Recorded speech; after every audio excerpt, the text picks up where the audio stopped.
será la grasa en la piedra, pero no más poderoso al cielo. Después de Dios será que más poder tenido.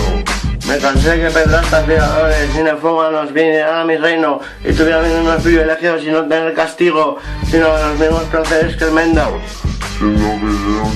Pero el Señor nuestro Dios era buena gente. Total que me cansé, tenía suficiente poder y lo hice en el infierno, es donde vivís ahora mismo y en la tierra se nota. Porque total, que me apuntaba al ejército del aire, porque una mierda demasiado gorda, trabajaba semanas y semanas, no era una mierda buena. Total, que a la semana fui a una zona de bares, a una hora se supone que estuviera lleno, y de la zona había 7 chavales, se me acercaron plagas, yo pensé en la policía, contaba que me han pillado si hubiera sido mafias, pero no, si es del ejército del aire, quiere que era un sueño, tía, pero no, a la semana se te con el ejército del aire y luego está mi nombre, porque soy en Austria, al igual que los Borbones por reinar en España, porque soy en Austria, al igual que los Borbones por reinar en España,